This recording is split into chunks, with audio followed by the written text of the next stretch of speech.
Hey, welcome back, everybody. It's time once again for another episode of WVU Marketing Communications Today.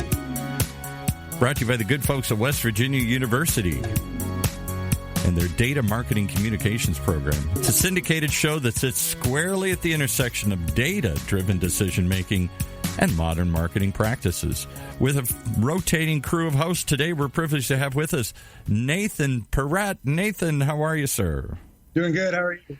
I'm okay. How you weathering through everything here? Okay, what part of the country are you in right now? Well, right now I'm in Texas. It's springtime in Texas. A little bit of allergy season in the air, but right. The weather's quite nice today. So. Well, it's drizzling in Orange County, California, so we're all depressed out here today. You know, whenever it rains in paradise, it's a tough day here. Yeah. So today you're going to talk about amplifying executive voices with social media. Consumers today expect businesses and executives to take a stand. It has never been more important for that C-suite to have a voice and a platform on which to share it. Many companies dedicate time and energy to the brand's social media presence. They don't feel like it's the right channel for an executive communications, or that it's already too late in the game to get started from scratch. So in this podcast with Lindsey and her background, we are going to talk about the shifting expectations for CEOs and how social media can help with positioning and ways for organizations to build or enhance a successful digital executive communications program. Well, Lindsey says she's willing to talk about this any day, every day. So let's see if we got her here today to talk about this. Lindsey, you with us? Yes. Hi there. Give us some background. Who's Lindsey? I received my master's actually from the WVU IMC program in 2015 and a marketing degree before that. I'm currently a vice president at Edelman, where I've worked for more than 4 years, and I'm a member of our corporate and advisory services team with a digital background. So in my role, I work a lot with clients to help them really translate their business objectives into compelling stories for different stakeholders. And that oftentimes involves working with executives and CEOs as they're such, an important part of telling that corporate story. That's great. And you gave us that awesome introduction to this topic. One of the things you said in that intro was consumers expect businesses and executives to take a stand. So from your perspective, what does that mean? And how has that changed over the years? This is really one of the most timely observations. I think it's driving a lot of the work that those of us in marketing are doing right now. There's been a lot of research lately about customers voting with their wallets or having a preference for purpose-driven brands. And of course, this idea of corporate social responsibility has really been around for decades. It's nothing new, but it's moving into the forefront. It's not just a program anymore. It's a way of doing business. And so expectations are changing with that. We saw, I guess it was back in August, the Business Roundtable, they made a statement really redefining the actual purpose of a corporation, going beyond financial shareholders. And so really embedding this into every part of a company's business is becoming more and more important. I can speak to some of the research that my company has done. Edelman's Earned Brand study a couple years ago showed that belief-driven buyers are actually in the majority for the first time in every global market surveyed, and that's across age group and income level. And then this year's Edelman Trust Barometer is kind of looking specifically at how different factors affect corporate trust. And I think trust is important because it really gives a business the license to operate. It insulates you against risk to some extent. Trusted organizations see stronger recommendations from employees and from customers. And what we see is that this year in 2020, 73% of the general population surveyed believes that a company can take actions to both increase their profits and improve conditions in the communities where they operate. And a huge majority, we've seen year over year, say they want the CEO to be speaking up about specific issues, whether that's climate change, automation, income inequality. More than half want their CEO to be outspoken on controversial issues. So these are employees looking for leaders to share perspectives, and we see it from the general public too. In terms of change over the last few years, I think it's a 9-point increase we've seen over the past 3 surveys, and that number saying that CEOs should be taking the lead on change. Again, what we see is people really looking towards business to do that, and bridging that gap is so important, and that's where I see a lot of the opportunity in this moving forward. That's some really interesting numbers. 70% people actually want the company to do social good but don't mind, or speaking to the into the community and don't mind if they're also, trying to do good business as well and make money. That's really interesting. What does social media add to the mix, right? If these organizations already have robust executive positioning programs and lots of speaking engagements and media opportunities, I know my boss is trying to get on that media circuit and do those kind of speaking engagements. And we've talked about, is social media the right platform for him to use? What does social media add to the mix? Look, media is important. I'm never going to say, stop doing media, stop doing speaking engagements. And people still really, really like to see their name and their company name out there. And I think that's so important. But I guess a couple of different things that social media adds to the mix. One is there's really a level of directness and authenticity that you get through social media, and you just don't get that same level of communication when someone's making a speech or giving answers in a panel. Social media kind of fills that gap. The other piece of it, I'd say, is really being able to own the conversation. I'm a big believer in owned content. Of course, in this case, I'm considering social media a form of owned content in the sense that you're the one creating it. But an executive can do all the media training in the world, highly polished, and you still don't necessarily know what key points are going to come through in an interview. Or maybe they come across even as too polished, and they lose some of that authenticity and relatability that is so important. I think a great way to get your message out there and capitalize on all the work that's gone into that comprehensive plan for an executive is to make sure you're also sharing it through own channels and own social channels. Try to create something that audiences want to engage with that is getting your talking points across, and then see where that message goes. I think it's fair to say that social media platforms are pretty crowded, and someone like my boss who doesn't really have a presence, can someone just start out and actually be able to build a presence? Does that really track back to that strategy you were talking about? Yeah, I mean, the short answer is yes, definitely yes. Social media is crowded for sure, but I think an exec without a presence can definitely get started. And you're exactly right. I think that the most important thing is really to start strong by planning and doing your research. First, what's the goal? Going back to the basics. If it's just that someone's interested in social media, well, great, but you need to be able to really turn that into sustainable and relevant content. If there's a business goal or a communications objective you can tie it to, you're really helping to lay the foundation. And like you said before, social is usually part of a broader communications plan. It's not a standalone. So you take a look, what else is the executive doing? How can you use that to your advantage? Speaking engagements are part of the plan. Great. There are some people that you can connect with right there and help yourself get started. If employee communications is a big focus, how can you take some of that content and modify it to be used externally? So there's lots of kind of quick things you can do to start. You also have to think about your audience. What are they interested in? How does that align with your expertise? Other things that, your executive is speaking about or being quoted on. What are other leaders in the industry saying? Maybe some peer benchmarking and comparisons.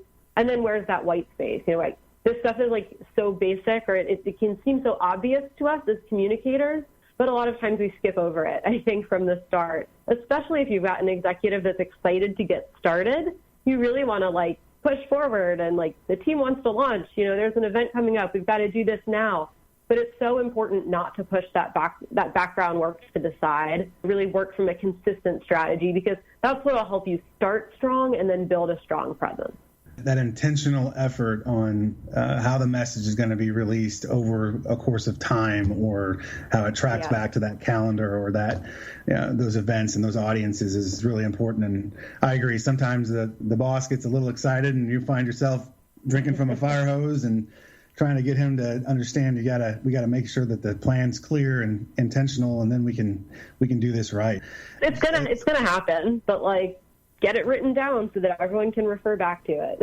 Exactly. And so we get on social media and we know that platform can really start to become a place where people like to complain. We've seen that with some of our politicians and, actually lashing out against big brands directly on Twitter. How would you counsel an organization that's worried about an executive kind of getting caught up in that potential backlash or dialogue?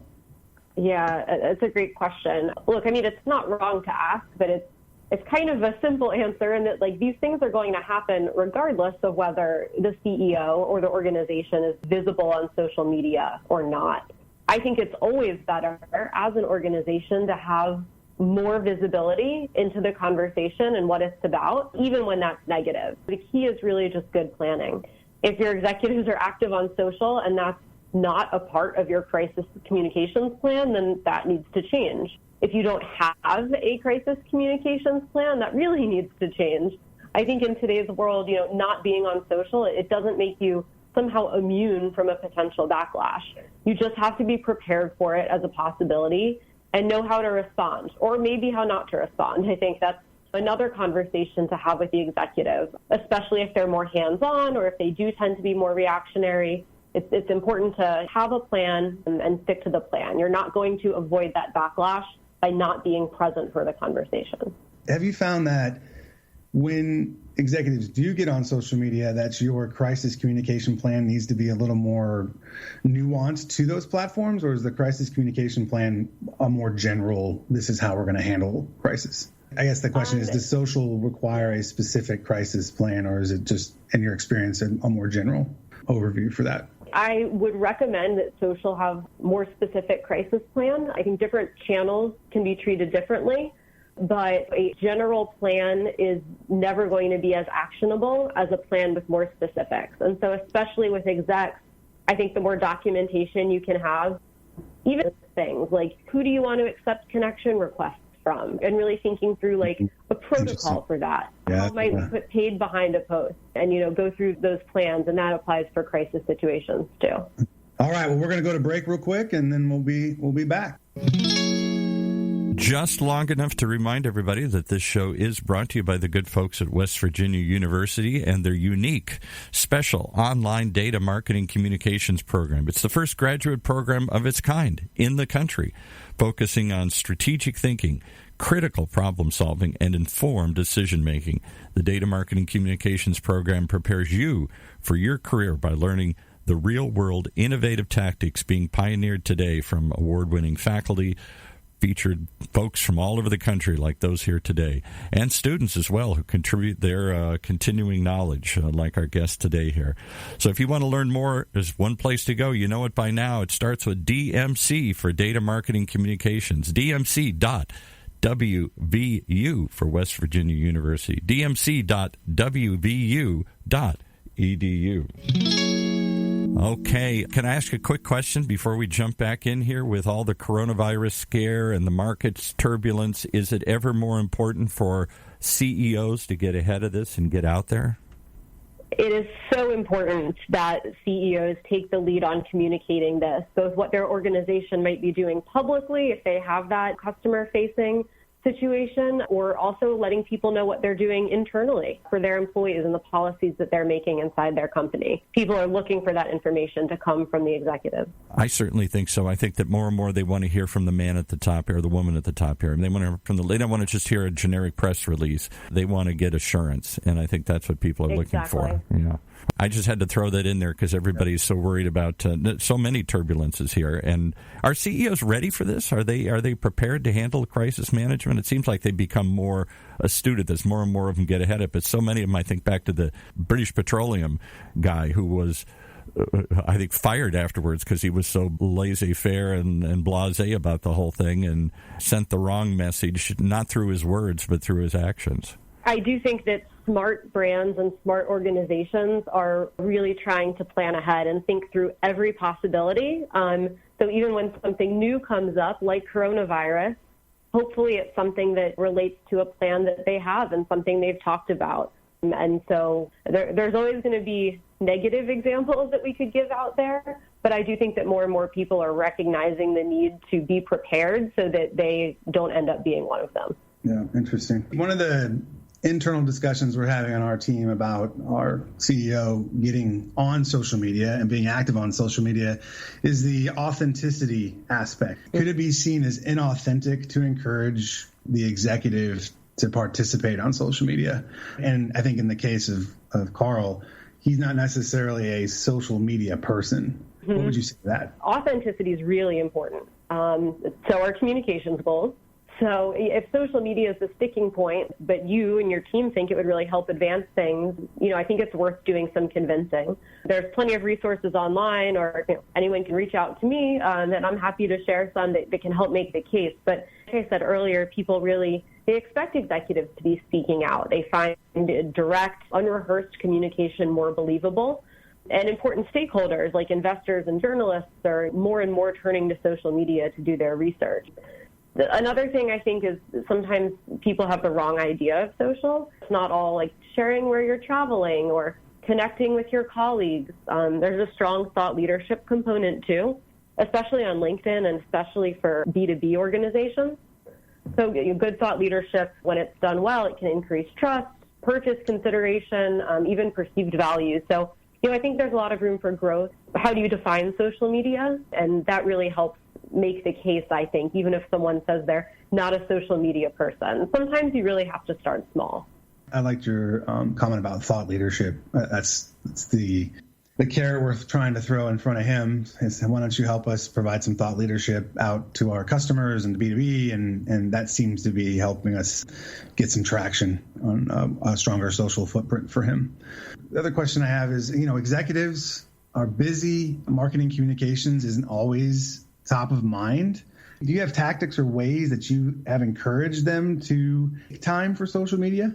How do you get these guys to pay attention to it? Yeah, I try to make it as easy and like one step and painless as possible, especially if someone was resistant to start out. I think especially for a smaller organization, like a local nonprofit or a small business, you're talking about like a one-person communications team who's literally supporting everything, and now you're adding an executive on top of it. So I think, one of my key tips is just making the absolute most out of any one event or engagement going on. For example, let's say someone's like giving a speech at a ribbon cutting event, which isn't the most exciting thing on the calendar, but it's actually full of content opportunities. You probably have a copy of their remarks. You can create a quote card or something like that for their social channels. You can probably create more than one quote card, depending how long the speech is.